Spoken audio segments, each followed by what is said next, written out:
Jai Hind students, myself Satyavan Maurya and I am going to present class 12 physics lecture, the first chapter electrostatics.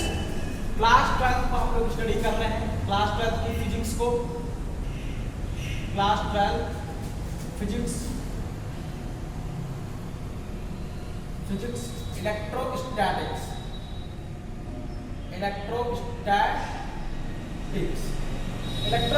को हम लोग study कर रहे हैं। इसके पहले के लेक्चर्स में हम लोगों ने इलेक्ट्रिक फ्लक्स के बारे में स्टडी किया है।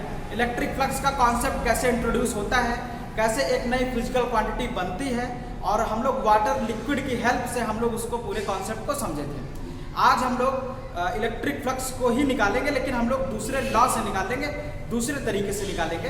तो आज का जो हमारा टॉपिक है गॉसेस लॉ ऑफ इलेक्ट्रोस्टैटिक्स है। इसमें हम लोग देखेंगे कि इलेक्ट्रिक फ्लक्स को एक नए तरीके से कैसे फाइंड आउट किया जाता है। तो हेडिंग डाल दीजिए Gauss's law of electrostatics.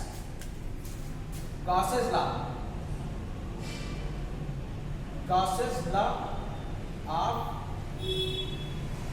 Electrostatics. अब गॉसेस लॉ ऑफ इलेक्ट्रोस्टैटिक्स किसके बारे में बताता है, किसके बारे में ये है, उसको देख लेते हैं। It is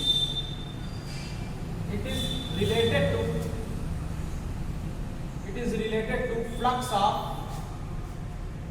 of electric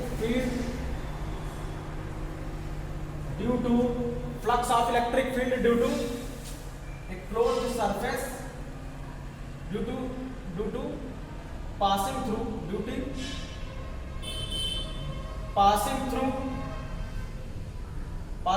a closed surface,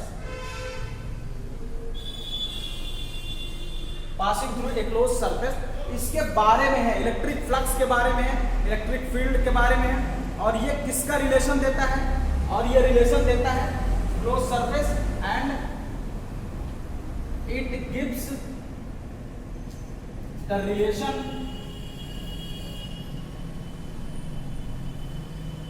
between total flux and charge inside the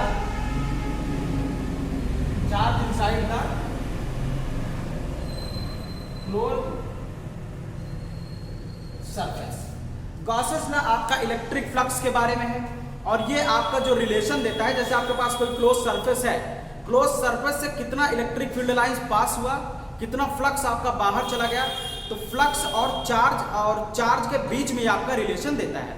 तो गॉसेस लॉ फ्लक्स और चार्ज के बीच का रिलेशन प्रोवाइड करता है, और ये इलेक्ट्रिक फ्लक्स के बारे में बताता है। अब हम लोग देखते हैं गॉसेस लॉ है क्या। ये इसके बारे में बताता है, लेकिन क्या बताता है, कैसे बताता है, कैसे इलेक्ट्रिक फ्लक्स चार्ज की हेल्प से हम लोग फाइंड आउट करते हैं। तो statement of the Gauss's law, इसको लिख लेते हैं। स्टेटमेंट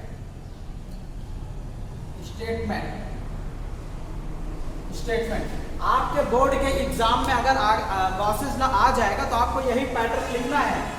किसी भी एग्जाम में अगर आपको लिखने वाला आ जाएगा, रिटन एग्जाम अगर आपका आ गया, सब्जेक्टिव पेपर्स अगर फिजिक्स के आ गए और उसमें पूछ लिया गया कि गॉसेस लॉ को बताइए, तो पूरा डिटेल में आप बताएंगे इस तरीके से, सारी चीजें, सारी इंफॉर्मेशन, एक भी इंफॉर्मेशन छोड़ना नहीं है, 1 by 1 सारी चीजें हम लोग डिस्कस करेंगे। तो इसको बहुत ध्यान से देखेगा, क्योंकि ये लेक्चर डीप लेक्चर है, क्योंकि हम पहले फिजिक्स की अंडरस्टैंडिंग्स को डेवलप कर रहे हैं, उसके बाद हम लोग अभी अपनी स्पीड को बढ़ाएंगे। कंपटीशंस के लिए अलग हम लोग वर्क करने वाले हैं, पहले अपनी थ्योरी को डेवलप करने, उसके बाद हम लोग धीरे धीरे ट्रैक पे आ जाएंगे। ठीक है, तो सारी चीज़ें हैं, तो पहले आपको ट्रेंड किया जाता है, और जब ट्रेनिंग अगर ट्रेनिंग में ही हम लोग स्पीड अप कर देंगे बहुत ज़्यादा, ट्रेनिंग में ही सारे पैतरे आपको नहीं बताएंगे, तो फिर आप मैदान में नहीं टिक पाओगे। तो इसलिए सबसे पहले सारा पैतरा आप समझिए, और जिस समय आपकी ट्रेनिंग होती हो उस समय पेशेंस आप जरूर रखिए, क्योंकि पूरी तरीके से आपको एकदम ट्रेंड किया जा रहा है फिजिक्स में। किसी भी मैदान में आप डिफीट नहीं खाएंगे अगर ये आप पूरा इसको देखेंगे तो। ठीक है, तो इसलिए आपको एक एक चीज बताई जा रही है, इसको ध्यान से समझिए। स्टेटमेंट क्या है,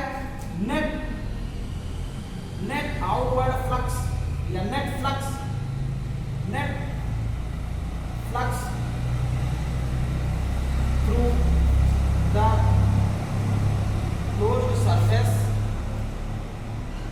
through the closed surface of a body is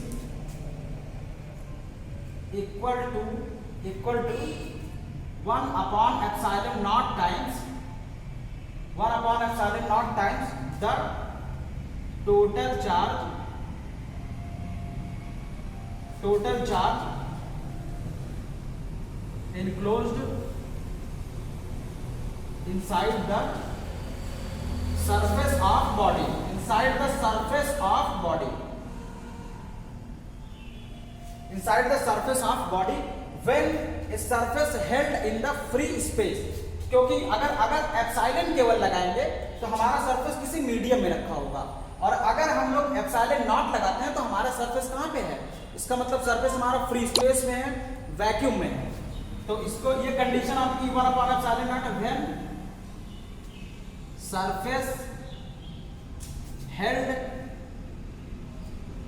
in free space, when surface held in free space. Okay, तो ये स्टेटमेंट है आपका गॉसेस लॉ का, स्टेटमेंट आपका गॉसेस लॉ किसके बारे में बताता है, फ्लक्स के बारे में। क्या बताता है, net flux through the close surface is always equal to the total charge upon epsilon naught. Mathematical, इसको ये तो हमारा वर्ड्स में हो गया, मैथमेटिकल फॉर्म इसको देखते हैं।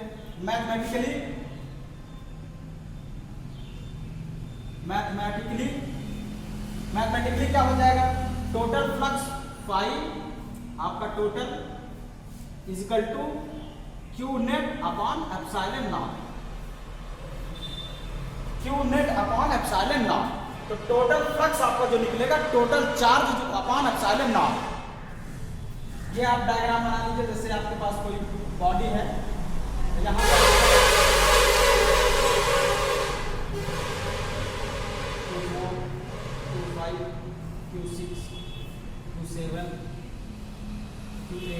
अगर आपके पास ऐसे बहुत सारे चार्जेस हैं, केवल Q1, Q2, Q3, Q4 अगर आपका सरफेस के अंदर है तो टोटल फ्लक्स आपका कितना हो जाएगा, phi equal to Q1 plus Q2 plus Q3 plus Q4 upon epsilon naught. तो टोटल आपका कितना चार्ज है। अब बाहर के चार्जेस से कोई मतलब नहीं होंगे, always we take only the charges lies inside the surface, केवल वही चार्जेस को लेंगे जो सरफेस के अंदर आपके लाई करते हैं। तो इसी वजह से आपका है enclosed inside the surface of the body, वही चार्ज लेंगे जो सरफेस के अंदर आपके लाई करते हैं। दिस इज द स्टेटमेंट, ये डायग्राम जरूर बना दीजिएगा एग्जाम में। This is the statement of the Gauss's law complete. अब हम लोग ये गॉसेस लॉ तो हो गया, अब इसके प्रूफ को भी हम लोग देखेंगे। तो ये कंप्लीट तरीके से पूरा है, इसके प्रूफ को भी देख लेते हैं। तो हेडिंग डाल दीजिए प्रूफ ऑफ गॉसेस लॉ। हम ये चीज प्रूफ करने वाले हैं, इसको बहुत ध्यान से समझिएगा। हम केवल यही चीज प्रूफ करेंगे, phi equal to Q net upon epsilon naught. चलिए हेडिंग डाल दीजिए proof of Gauss's law, statement लिख लीजिए। Now I am removing it. चलिए proof of Gauss's law, proof of Gauss's law.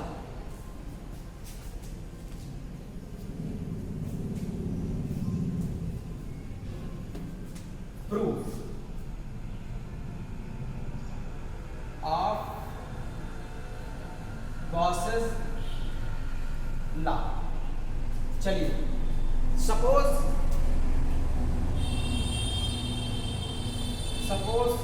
We have एक सरफेस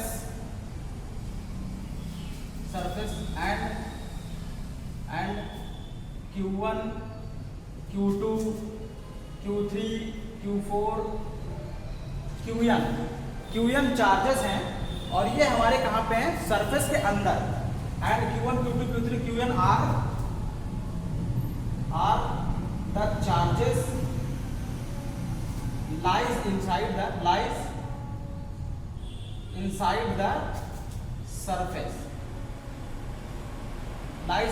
the surface, then अब क्या होगा, डायग्राम देखिए। जैसे आपके पास ये बहुत सरफेस है और उसके बाद जो है यहाँ पे चार्ज Q1 है, Q2, Q3 डॉट बहुत सारे चार्जेस हैं, Qn चार्जेस हैं, और पूरा आपका ये पूरा चार्जेस यहाँ पे अंदर भरे पड़े हैं। तो अब जब यहाँ चार्जेस भरे तो हम कोई एक चार्ज लेते हैं, suppose that Q I charge हम लोग ले लेते हैं। यहाँ पे हमने कोई एक चार्ज ले लिया Q I charge. Q I charge जब हम लोग यहाँ पे ले लेते हैं, डायग्राम थोड़ा बड़ा बनाते हैं। देखो ये अगर Q1 है, Q2 है, Q3 है, Qn है, तो ith चार्ज एक उठाते हैं हम लोग यहाँ पे Qi चार्ज जब हम लोग लेते हैं तो हम क्या करते हैं, एक छोटा सा सरफेस कंसीडर करते हैं। पूरे सरफेस के का जो एक छोटा सा पार्ट यहाँ पे कंसीडर करेंगे, तो ये हमारा हो जाएगा एक छोटा सा पार्ट, और इसका जो एरिया वेक्टर होगा उसका एरिया वेक्टर का डायरेक्शन ds हो गया। ओके, और इलेक्ट्रिक फील्ड यहाँ पे ये वाली डिस्टेंस हमारी कितनी है r, this distance is the direction of electric field ei। अगर ये QI चार्ज है तो इसके कारण r डिस्टेंस पर ei इलेक्ट्रिक फील्ड होगी, तो r डिस्टेंस ri हो जाएगा, ri द डिस्टेंस और पूरा इलेक्ट्रिक फील्ड ei होगी, और इसका ds है। तो total flux with this small patch is equal to total. अच्छा, इसको कैलकुलेशन के लिए हम लोग क्या करेंगे, तो we take a very small area element ds having electric field ei। यहाँ पे इलेक्ट्रिक फील्ड कितनी है, ei है। ध्यान से इसको देखते रहिए, पूरा इलेक्ट्रिक फील्ड ei है। Then total flux, then flux through ds क्या हो जाएगा, d phi is equal to d phi i, क्योंकि ith चार्ज है, ith चार्ज के कारण यहाँ पे फ्लक्स निकाल रहे हैं। तो अभी हम लोग बाकी चार्जेस के कारण नहीं निकाल रहे हैं, केवल ith चार्ज के कारण निकाल रहे हैं बेसिक डेफिनेशन से। d phi i is equal to ei dot ds। Okay, electric field ये है और अपना ये पूरा एंगल थीटा है। तो ये हमारा हो गया। अब ये तो छोटे से एरिया के लिए था, पूरे एरिया के लिए हमारे पास क्या हो जाएगा, इसको देखिएगा। और यहाँ पे अगर QI यहाँ पे रखता है तो RI डिस्टेंस यहाँ तक है, तो इलेक्ट्रिक फील्ड कितनी हो जाएगी यहाँ पे, तो इलेक्ट्रिक फील्ड हमारी हो जाएगी 1/4 pi epsilon naught QI upon RI। Clear, RI square, electric field will be QI upon RI square, क्योंकि यहाँ से r डिस्टेंस पर इलेक्ट्रिक फील्ड कितना होता है, यही तो एक्सप्रेशन होगा। अब ये चीज हम लोग यहाँ पे पुट कर देंगे, ध्यान से देखिएगा। So d phi i equal to हो जाएगा 1/4 pi epsilon naught QI upon RI square और ds, और ये हमारा डॉट हो गया। ओके, और सॉरी इसको थोड़ा सा भी रुक जाना। हाँ, तो अब ये वैल्यू हम लोग क्या करेंगे, यहाँ पे पुट कर देंगे। अब जब ये वैल्यू यहाँ पे पुट करेंगे तो सबसे पहले इसको हम लोग क्या कर सकते हैं, d phi i equal to इसको क्या लिखेंगे, mod of ei ds cos theta.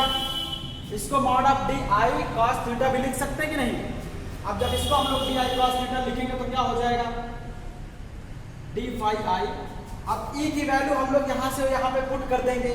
Now putting the value of ei here, तो 1/4 pi epsilon naught QI upon RI square और ds cos थीटा। ये तो हमारा बहुत स्मॉल पैच के लिए था, this was for small patch. अब हम लोग पूरे सरफेस के कारण निकालना है, तो हम क्या करेंगे, सरफेस इंटीग्रेशन कर देंगे। we integrate the whole surface closely, so for complete surface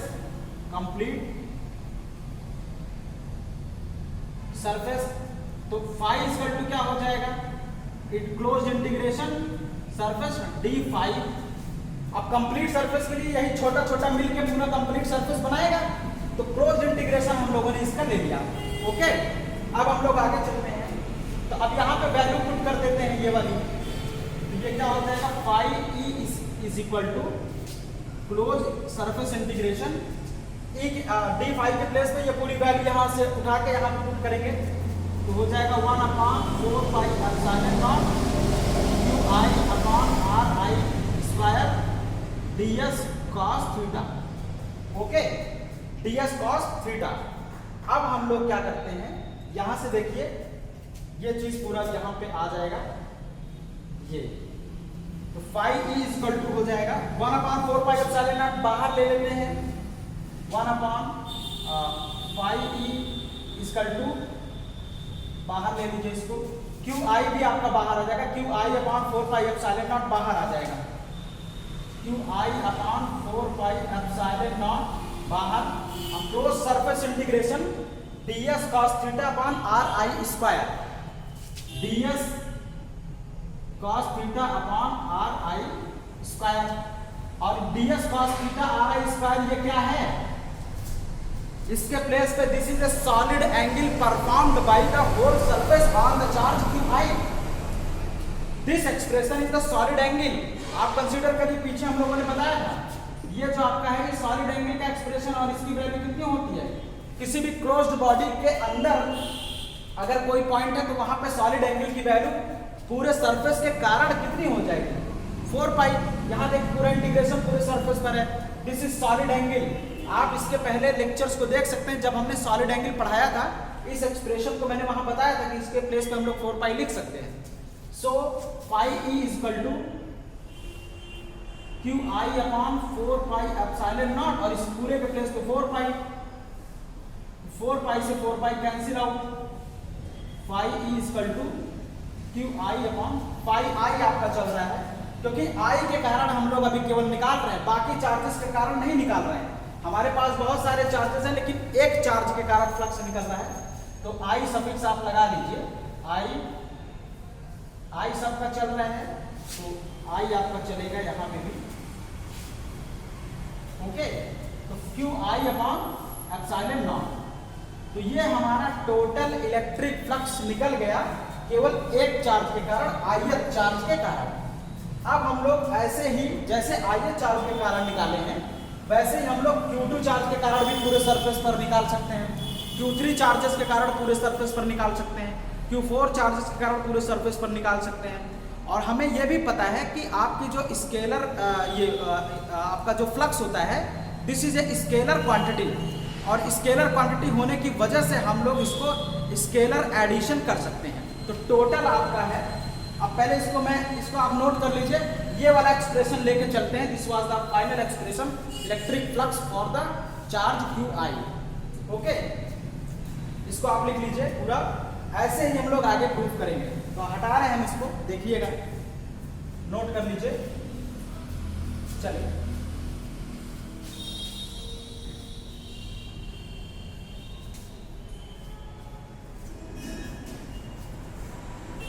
ये वाला एक्सप्रेशन देखिए, तो this is electric flux due to the charge Q i. अब ऐसे ही electric flux due to the charge Q1 कितना हो जाएगा, Q1 अपॉन एप्सिलॉन नॉट, और फाई E2 आपका हो जाएगा Q2 upon epsilon naught. This is electric flux due to charge Q1, this is electric flux due to charge Q2। So total electric flux क्या हो जाएगा, total electric flux through the closed body, पूरे body के कारण total electric flux आपका हो जाएगा phi E1 plus phi E2 plus phi E2 plus dot dot dot dot dot phi EN, और अब आपके पास phi E equal to 1 upon epsilon naught common आ जाएगा, और बाकी सब में यहाँ पे क्या बचेगा Q1, क्योंकि Q1 upon epsilon naught plus Q2 upon epsilon naught plus Q3 upon epsilon naught, 1 upon epsilon naught common आ जाएगा, तो क्या बचेगा Q1 plus Q2 plus Q3 plus Q4, Q1 plus Q2 plus Q3 plus Q4 plus dot dot dot dot 2n। और अब हम लोग phi equal to Q1 plus Q2 plus Q3 plus Q4 को हम लोग समेशन ऑफ QI लिख सकते हैं। ध्यान से देखिएगा, समेशन ऑफ QI, I आपका 1 से n तक चलता है अपॉन एप्सिलॉन नॉट, और इसी चीज को हम लोग लिख सकते हैं phi equal to Q net upon epsilon naught. तो ये हम गॉसेस लॉ को प्रूव कर चुके हैं। आपका जब पूरा का पूरा सरफेस हमारा क्लोज्ड होता है तो क्लोज सरफेस के कारण जितने भी चार्जेस हैं सब के कारण पूरा का पूरा इलेक्ट्रिक फ्लक्स आपका यहाँ पे आ जाएगा। और टोटल इलेक्ट्रिक फ्लक्स कितना आएगा, phi equal to Q net upon epsilon naught. This is a proof आपका गॉसेस लॉ। और अब हम लोग गॉसेस लॉ को प्रूव कर चुके हैं, मतलब हवा में कोई बातें नहीं हो रही कि Gauss's law equal to phi equal to Q upon epsilon naught. यहाँ पे आप प्रूफ भी इसको स्टेप बाय स्टेप करके आप देख चुके हैं। ओके, अब हम लोग आगे चलते हैं। हेडिंग डाल दीजिए properties of Gauss's law. Next heading properties of Gauss's law. Next heading properties of Gauss's law.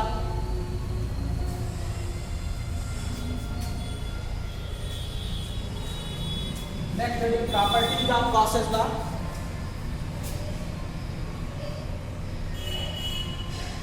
Properties of Gauss's law. Gauss's law की प्रॉपर्टी क्या होती है इसको बताइए जरा। सबसे पहली प्रॉपर्टी हम लोग लिखेंगे, ध्यान से देखिएगा। गॉसेस लॉ केवल और केवल तभी अप्लाई होगा जब आपका सरफेस क्लोज्ड होता है।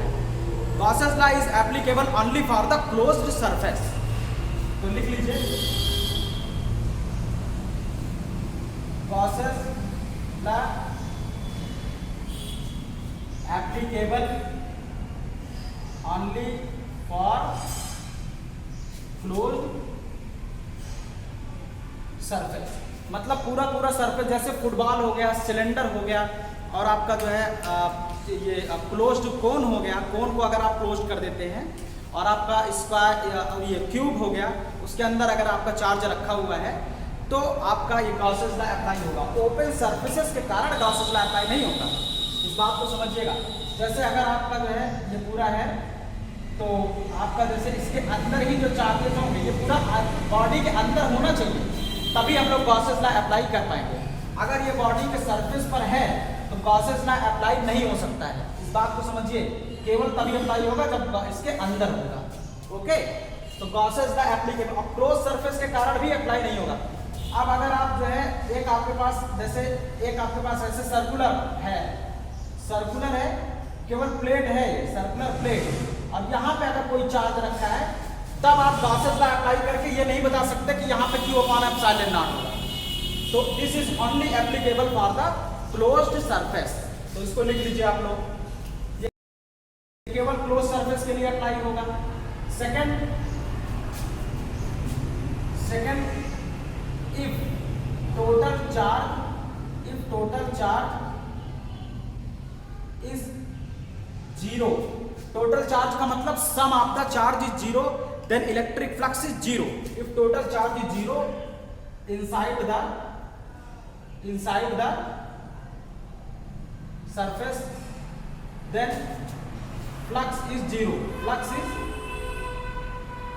अगर आपका टोटल चार्ज जीरो है तो फ्लक्स भी जीरो होगा। जैसे इसका देखिए, जैसे मान लीजिए आपके पास यहाँ पे कोई क्लोज बॉडी है और एक चार्ज आपका Q है, दूसरा -Q है, और थर्ड जो चार्ज है वो Q1 है और आपका नेक्स्ट -Q1 है।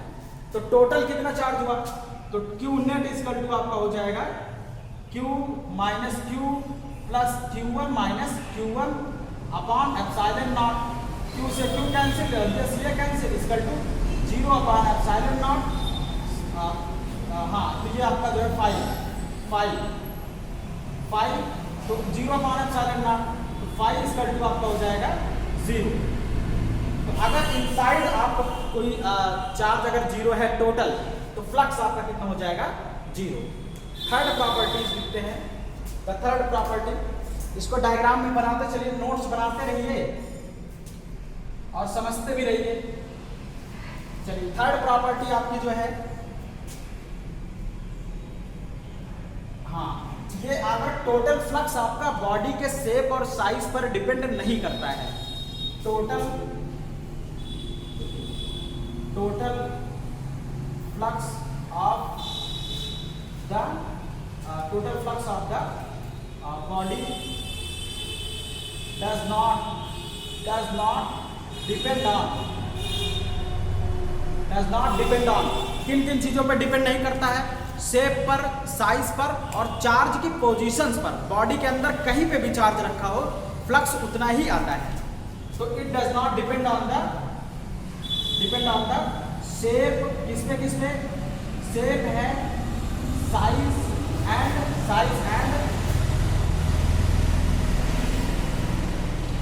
Position of charge. मतलब आप पे कहीं पे भी ये डिपेंड नहीं करता है। जैसे अगर आपका ध्यान से देखिएगा, जैसे अगर आपने की बॉडी ये है, चार्ज क्यू है, तो यहाँ पे भी फ्लक्स कितना होगा, Q/ε0। और अगर आपका स्फीयर है, अंदर चार्ज क्यू रखा है, तो φ यहाँ पे भी कितना होगा। इसी चार्ज को हम स्फीयर के अंदर ले लिए। अब इसी चार्ज को हम लोग क्या कर रहे हैं, सिलेंडर के अंदर ले रहे हैं। इसी चार्ज को हम लोगों ने सिलेंडर के अंदर ले लिया, तो भी फ्लक्स कितना होगा, Q/ε0। हमें इससे मतलब नहीं है कि ये शेप कैसा, बॉडी एक्सटर्नल बॉडी का शेप पे कोई मतलब नहीं है। आप छोटा सिलेंडर लीजिए, मतलब इसके साइज पर भी कोई फर्क नहीं पड़ता है फ्लक्स पे, और इसके शेप पर भी कोई फर्क नहीं पड़ता है। और चार्ज आपका चाहे सेंटर पर रखा हो, चाहे यहाँ पे भी रखा हो, चार्ज चाहे आपके सेंटर पर रखा हो और चाहे यहाँ पे भी रखा हो, दोनों ही केसेस में मतलब चार्ज की पोजीशंस पर डिपेंड नहीं कर रहा है कि चार्ज बॉडी के अंदर कहाँ रखा है। सेंटर पर रखिए, कहीं पे भी आप रख दीजिए, तो भी फ्लक्स आपका कितना आएगा, φ=Q/ε0 ही आएगा। ओके, तो इसका मतलब शेप पर डिपेंड नहीं कर रहा है, चाहे स्फीयर हो, चाहे सिलेंडर हो, चाहे इरेगुलर बॉडी हो, चाहे आपका जो है हेमीस्फीयर हो, चाहे क्लोज्ड कोन हो, तो ये आपके शेप पर डिपेंड नहीं करता है। साइज का मतलब चाहे आपका छोटा हो चाहे बड़ा हो, इससे मतलब नहीं है। अगर आपका छोटा स्फीयर है, क्यू यहाँ पे भी है ना, अगर आप छोटा स्फीयर लेते हो उसके अंदर चार्ज क्यू है, तो वहां पे भी फ्लक्स टोटल कितना आएगा, Q/ε0। तो इसलिए शेप, साइज एंड पोजीशन आपका चार्जेस पर डिपेंड नहीं करता है। This was the third property of the Gauss's law. अब हम लोग आगे चलते हैं फोर्थ प्रॉपर्टीज। इसको डायग्राम बना लीजिएगा, हमारे पास फ्लैश नहीं है इसलिए हम लोग इसको हटा रहे हैं। डायग्राम प्लीज इसको बना लीजिएगा। चलिए, फोर्थ प्रॉपर्टी ऑफ द, अब हो गया ना, इसको fourth property, the fourth property of the Gauss's law is so interesting. चलिए, फोर्थ प्रॉपर्टी, हाँ, फोर्थ प्रॉपर्टी क्या कहती है, इलेक्ट्रिक फील्ड लाइंस। अगर आपके किसी भी बॉडी के अंदर कोई चार्ज नहीं है, जैसे आपकी कोई बॉडी है, अगर इसके अंदर कोई चार्ज नहीं है, टोटल या चार्ज है तो टोटल चार्ज जीरो है। चार्ज फ्लक्स जीरो कब आएगा, या तो चार्ज ही ना हो या तो टोटल चार्ज जीरो हो, मतलब प्लस माइनस मैग्नीट्यूड सेम होनी चाहिए। तो अगर इसके अंदर कोई चार्ज नहीं है, इफ Q = 0 और ये बॉडी हम लोग एक फील्ड में प्लेस कर रहे हैं, चाहे वो आपका यूनिफॉर्म फील्ड हो चाहे नॉन यूनिफॉर्म फील्ड हो, तो भी total flux at any time is always zero, whether it is a body insulator, whether it is a body conductor. तो ये बहुत इंटरेस्टिंग है, थोड़ा सा इसको देखिएगा। तो if a closed body with zero charge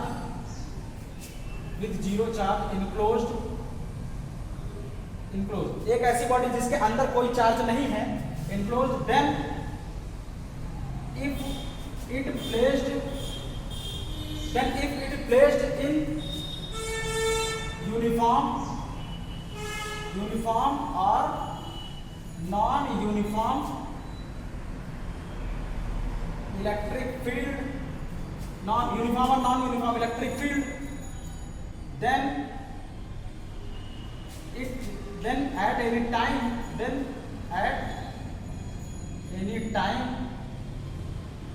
the total electric flux will be zero, total electric flux will be zero। अब यहाँ पे दो कंडीशन बनती है।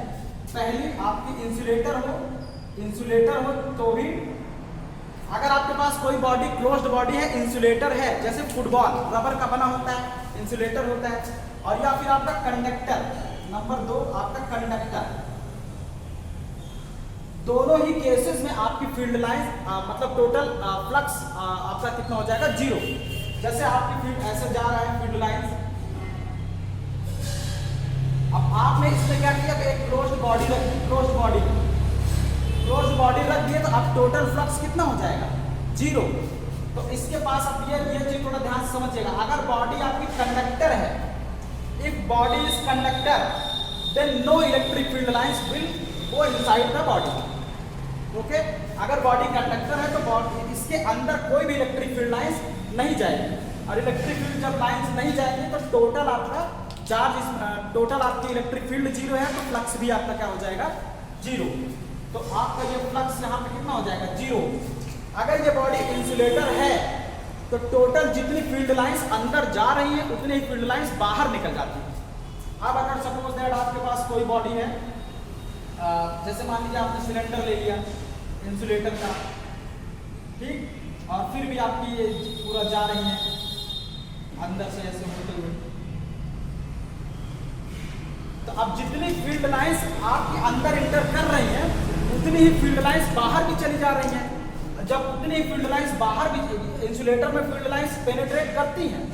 अब यहाँ पे देखिएगा, उतनी ही फील्ड लाइंस जितनी आपकी अंदर जा रही हैं उतनी ही बाहर निकल जा रही हैं, तो टोटल फील्ड लाइंस कितनी है, 0। अरे आपकी जैसे 5 आया और 5 चला गया, 5 आया फिर 5 चला गया, 7 आया 7 चला गया, इसका मतलब टोटल कितना, किसी भी टाइम पर टोटल आपका टोटल अमाउंट ऐड हो ही नहीं पा रहा है, क्योंकि फील्ड लाइंस रुक ही नहीं पा रही हैं। इस वजह से क्लोज्ड बॉडी में भी आपकी फील्ड क्या हो जाएगी, 0, फ्लक्स आपका 0 हो जाएगा दोनों ही केसेस में। यहाँ तो आपकी फील्ड लाइंस ही इंटर नहीं करेगी, तो यहाँ पे आपका फील्ड लाइंस इंटर नहीं करेंगे तो फील्ड नहीं होने की वजह से 0 है। तो यहाँ पे E = 0, so phi = E, ds E = 0, तो आपका phi = कितना हो जाएगा, 0। और यहाँ पे तो आपकी जितनी फील्ड लाइंस हैं टोटल आपका जो वेक्टर है वो आपका 0 हो जा रहा है, इस वजह से आपका ये क्या हो जाएगा, फ्लक्स 0 हो जाएगा। Are you getting this?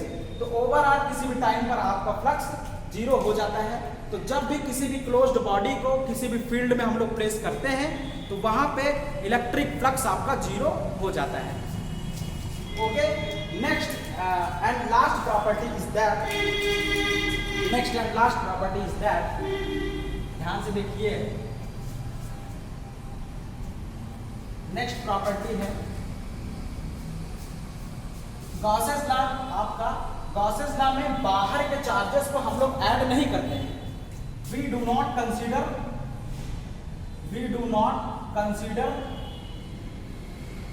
the charges outside charges को कंसीडर नहीं करेंगे।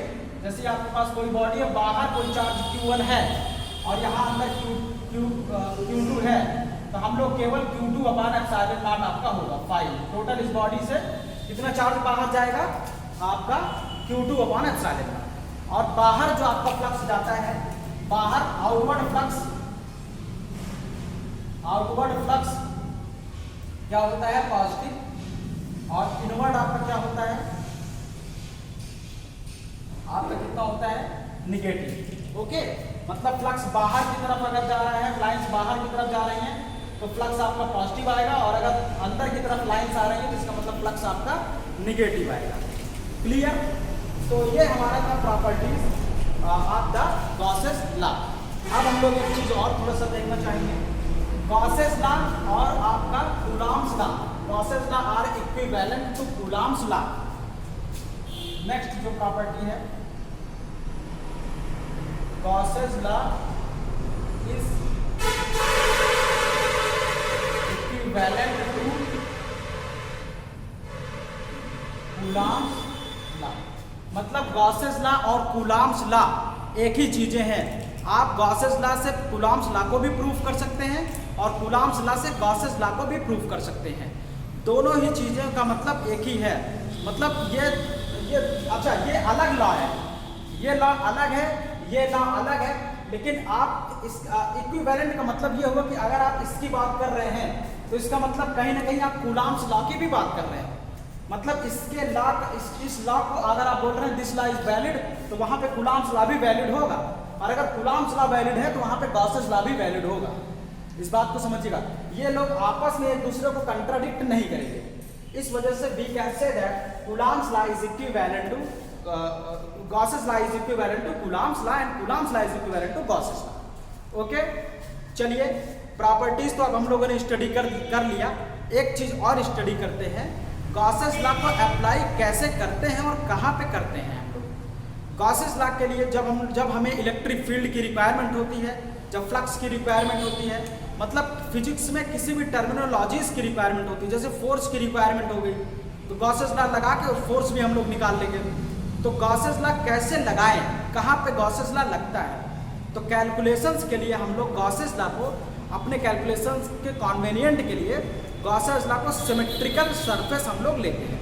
तो हेडिंग डाल दीजिए हाउ टू अप्लाई या steps to apply the Gauss's law, steps to apply the Gauss's law. Next heading, steps to apply the Gauss's law. Steps to apply the Gauss's law. Steps to apply the Gauss's law. सबसे पहला step ये है कि अगर आपके पास कहीं पे आप कैलकुलेशंस की बात आते हैं, क्वेश्चन अगर आपको लगाना है तो स्टेप 1 क्या करेंगे। जैसे मान लीजिए आपने गॉसेस लॉ पढ़ लिया, अब एग्जाम में अगर आपके पास क्वेश्चन आ गया, वो अब आपसे बोल दिया गया गॉसेस लॉ को अप्लाई करके ये काम करिए, चाहे इलेक्ट्रिक फील्ड निकालिए, चाहे फ्लक्स निकालिए, चाहे पोटेंशियल निकालिए, चाहे कुछ और भी निकालिए इलेक्ट्रोस्टैटिक से रिलेटेड। आपसे क्वेश्चन ये है कि गॉसेस लॉ को यूज करके ही काम करना है। तो आप सबसे पहला काम ये करेंगे, first work is that we search where is a charge. Charge कहाँ पे रखा हुआ है उसको हम लोग ढूंढेंगे। तो सबसे पहले हम लोग क्या करेंगे, we look a position of charge, we look a position of charge. पहला काम हम चार्ज की पोजीशंस को देखेंगे।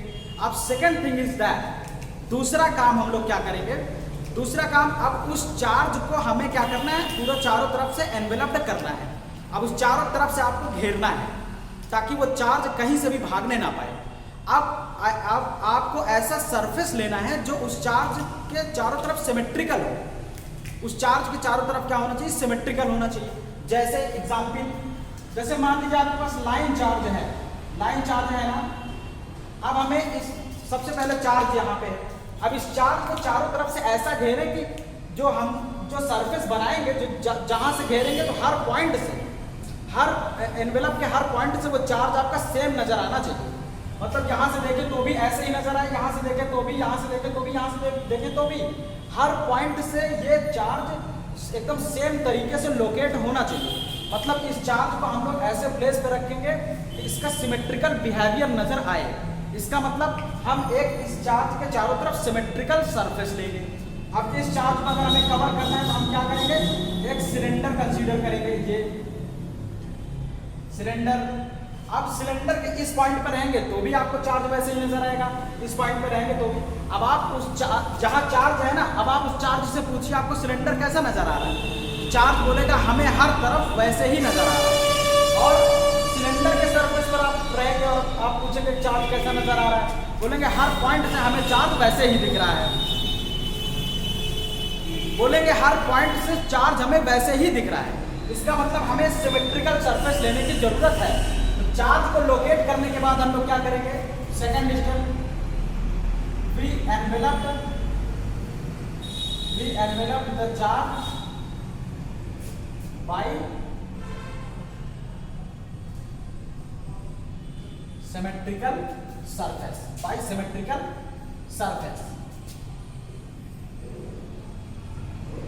ये आपका स्क्वायर कॉलम भी हो सकता है, सिलेंडर भी हो सकता है, स्फीयर भी हो सकता है, तो काफ़ी कई सारे शेप में हो सकता है, डिपेंड करता है चार्ज आपका कैसे रखा गया है।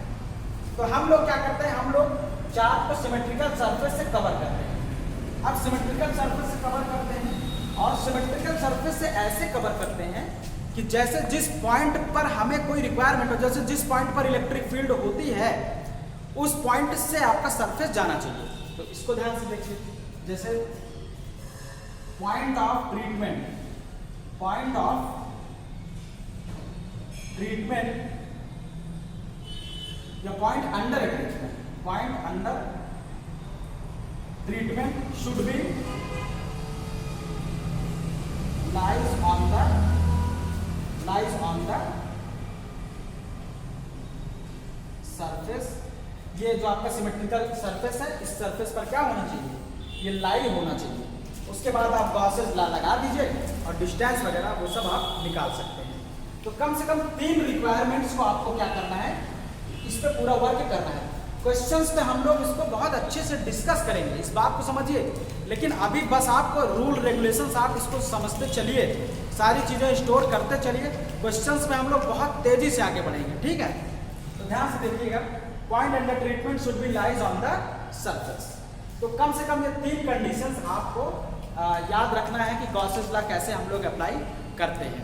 चलिए अब मुझे इजाज़त दीजिए, अब जो है अगले लेक्चर्स में हम लोग और भी अभी गॉसेस लॉ से रिलेटेड सारी चीज़ें हैं।